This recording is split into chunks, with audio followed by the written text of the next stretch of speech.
Bon, on va reprendre. Euh, donc on va reprendre. Avant le déjeuner, on a parlé un petit peu de l'autre côté, qui est un film qu'on peut voir. On peut y voir une sorte de diptyque avec Sud. Donc de l'autre côté, c'est un film qui commence du côté du Mexique, hein, côté mexicain, et puis qui travaille cette frontière, qu'il allonge, puis qui finit par la traverser par un très très long travelling euh, d'une durée déraisonnable. Et puis ensuite, donc on est du côté américain, et bon, le fil, c'est la figure du migrant mexicain, puis la surveillance aussi, euh, de ce qui s'appelle la migra, hein, la- la force policière qui surveille la frontière. Et donc, c'est toujours difficile de choisir les extraits. Donc là, c'est vraiment le mouvement final. C'était aussi peut-être pour voir avec Claire comment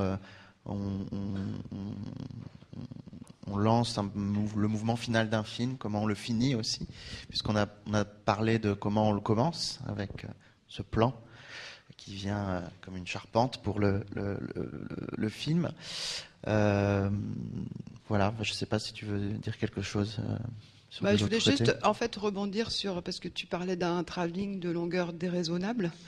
Et, et donc je me disais, comme on a vu Sud tout à l'heure, j'ai évoqué rapidement la longueur du dernier plan. Et, euh, et c'est vrai que ça me donne envie quand même de vous parler un petit peu du temps. Euh, le temps dans le cinéma de Chantal, c'est vraiment une matière de cinéma. C'est-à-dire que on travaille avec des images, avec des sons et avec le temps en montage. Et la longueur d'un plan, c'est comme si il faut dépasser le temps de la compréhension. Pas dans tous les plans, hein. Je veux dire que la longueur, la longueur de plan, elle est difficile à trouver. Il y a d'abord un premier temps que je décide une première durée en posant les plans, et ensuite on l'éprouve à chaque fois, et on y retravaille, on revient dessus. Ce qui est sûr, c'est que le temps étant une matière, il faut qu'il y en ait assez pour qu'on dépasse le moment de la compréhension ou juste qu'on a saisi le plan, mais qu'après, il y a quelque chose qui nous traverse et qui nous fasse éprouver ce temps qui passe. Mais le travail sur le temps, c'est aussi un travail de rupture. Tu disais coupe, effectivement. En général, moi, je préfère qu'on parle de montage et de edit plutôt que de cut ou de coupe. Mais c'est vrai que dans l'idée de coupe, il y a aussi le fait de couper à un moment donné, un, un- ça crée un déséquilibre qui fait qu'on tombe d'une certaine façon dans le plan suivant. Euh, c'est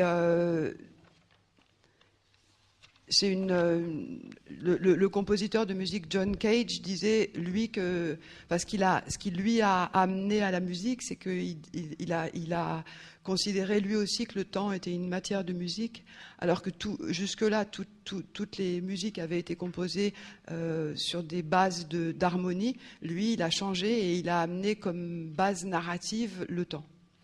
Voilà, donc je voulais juste peut-être amorcer cette conversation qu'on peut continuer après l'extrait, mais juste parce que tu parlais d'une longueur déraisonnable. C'est vrai que c'est assez bien choisi comme mot, parce que c'est au-delà de ce qu'on perçoit par la raison.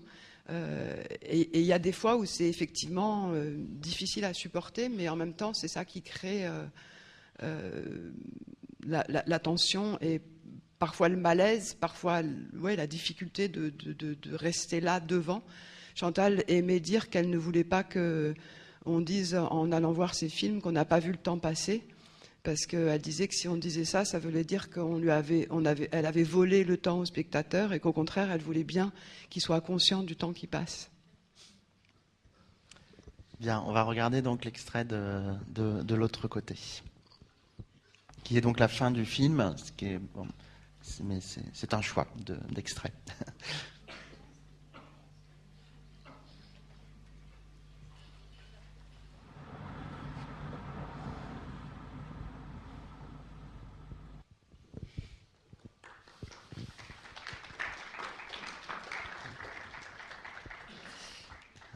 Bon, c'est vrai que. Alors, enfin, donc, si j'ai choisi cet extrait, c'est vraiment pour l'idée du mouvement final, et puis qui finit aussi en musique et en voix. Enfin, en tout cas, on retrouve un petit peu ce travail aussi de toutes les textures de son, une parole installée, le son d'un travelling, ce son très anxiogène, le mot est faible, de l'image donc de la migra, de cette brigade frontalière. Alors, je ne sais pas trop par quoi commencer, mais moi non plus, je sais pas trop. Juste peut-être commenter cette articulation, ou peut-être aussi, je me posais la question en voyant l'extrait, quand est-ce qu'est intervenue la voix et le texte, et la voix de Chantal Akerman à la fin.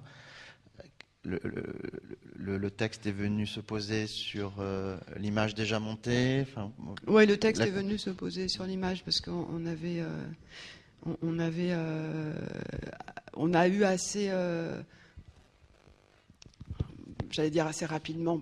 En tout cas, le dernier plan nous est venu avant la fin du montage. Enfin, on savait qu'on allait arriver là. Et Chantal avait écrit ce texte, l'histoire de David, qui est une histoire à la fois réelle et imaginaire. Et tout à coup, ça nous a paru évident que cette histoire-là, intime, allait habiter le dernier plan. Ce que je trouve... j'avais jamais réalisé ça, parce que là, on a vu la fin de Sud et la fin de l'autre côté en peu de temps. Et c'est vrai qu'on finit les deux films par un travelling, mais surtout par une histoire particulière. Et que je sais pas, je trouve ça fort de finir comme ça. Moi, ce dont j'ai envie de vous parler, en fait, c'est de la beauté. On n'en parle pas si souvent que ça, et c'est juste tellement beau, quoi. Et la beauté, c'est quoi? C'est pas. On avait une conversation hier sur qu'est-ce que c'est beauté, qu'est-ce que c'est esthétique. Moi, j'ai du mal avec le mot esthétique, parce que dans la beauté, il y a le mouvement, justement, et il y a l'émotion, et il y a le questionnement, et il y a quelque chose qui atteint là et qui fait qui nous atteint et qui fait qu'on à la fois on est ému et en même temps on prend une certaine distance, et ça résonne, quoi. Et Arnaud disait que c'était, enfin c'est moi qui disais d'ailleurs que ça faisait du bien de voir Sud après les élections américaines, et Arnaud m'a fait remarquer que c'est pas que ça fait du bien, c'est que ça fait presque horreur de se dire qu'on en est là. Et quand je disais ça fait du bien, c'est juste que c'est pas que ça fait du bien, c'est qu'on en a besoin. Et que ce film-là, c'est pareil, quoi. On a besoin de se rapprocher et en même temps, Chantal arrive à nous plonger dans cette histoire-là, en parlant, bon, évidemment, tout le film parle de ça, mais en parlant de cette histoire si particulière de David, des plombs qui sautent, enfin, c'est là que je parlais des choses tellement intimes qui renvoient à l'universel, en parlant de choses tellement précises, et ça nous... Et en même temps, c'est ça qui fait qu'on peut... on peut transposer cette situation aujourd'hui, j'espère pas trop demain, mais malheureusement je pense que si. Et voilà, je sais pas, c'est par la beauté en même temps qu'on parle, enfin, en fait. Ah oui, c'est vrai que les deux films fonctionnent dans un présent très concret, et puis en même temps dans une sorte de permanence comme ça. Ouais, le présent rappelle le passé, quoi. Le rappel au sens de le refait venir, quoi. le rappelle à la surface, le fait remonter à la surface.